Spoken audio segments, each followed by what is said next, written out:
ಮಾಡಿ ಅವ್ರು ಡಿಸೈಡ್ ಮಾಡ್ತಾರೆ.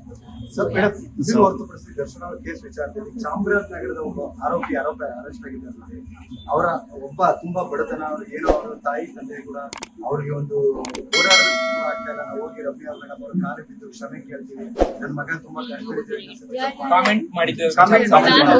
ಕೇಸಲ್ಲಿ ಒಬ್ರು ಅರೆಸ್ಟ್ ಆಗಿದಾರಲ್ಲ, ಅವರಲ್ಲಿ ಒಬ್ರು ಚಾಮರಾಜನಗರದವರು, ಅವರು ತುಂಬಾ ಬಡವರಂತೆ, ಅವ್ರ ಪೇರೆಂಟ್ಸ್. ಅವರು ನಿಮ್ಗೆ ರಿಕ್ವೆಸ್ಟ್ ಮಾಡಿದ್ದಾರೆ ವಿಡಿಯೋ ಮೂಲಕ, ಮೇಡಮ್ ನಮ್ಮ ಮಗನ ಬಿಡಿಸ್ಕೊಡಿ, ನಿಮ್ ಕಾಲಕ್ಕೆ ಬೀಳ್ತೀವಿ ಅಂತ ಹೇಳ್ಬಿಟ್ಟು. ಯಾಕಂದ್ರೆ ನಮ್ ಜೀವನ ನಡೀತಿರೋದೇ ಅವರಿಂದ ಅಂತ ಹೇಳ್ಬಿಟ್ಟು.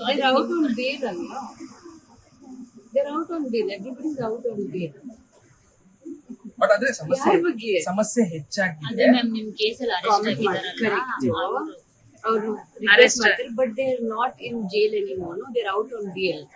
ಇದು ಹಳೇದ, ಇದು ಹೊಸ ವಿಷಯ, ನೀವ್ ಏನ್ ಕೇಳ್ತಾ ಇದ್ದೀರಿ? ಹೊಸ ವಿಚಾರ ಮೇಡಮ್, ಹಳೆ ವಿಚಾರ. ಈಗ ನಿಮ್ಗೆ ಕಮೆಂಟ್ ಮಾಡಿ ಅರೆಸ್ಟ್ ಆಗಿರೋದು ಜೈಲಲ್ಲಿ ಇದ್ದಾರಲ್ಲ ಮೇಡಮ್, ಅದರಲ್ಲಿ ಒಬ್ಬರು ಚಾಮರಾಜನಗರದವರು ಇದ್ದಾರೆ. ನಾನು ಕ್ಷಮೆ ಯಾವಾಗ್ಲೂ ಮಾಡ್ಬಿಡ್ತೀನಿ ಆಯ್ತಾ, but it is important that ಈ ತರ ಬೇರೆ ಯಾರಿಗೂ ಮಾಡಬಾರ್ದು, ಈ ತರ ಇನ್ನೊಂದ್ಸತಿ ಮಾಡಬಾರ್ದು ಅಂತ. That is my intent. Latest ಹಾಗೂ ಇಂಟ್ರೆಸ್ಟಿಂಗ್ ಸುದ್ದಿಗಳಿಗಾಗಿ ಬಾಸ್ ಟಿವಿ ಕನ್ನಡ ಚಾನೆಲ್ನ ಸಬ್ಸ್ಕ್ರೈಬ್ ಮಾಡಿ, ಹಾಗೆಯೇ ಬೆಲ್ ಐಕಾನ್ ಪ್ರೆಸ್ ಮಾಡಿ.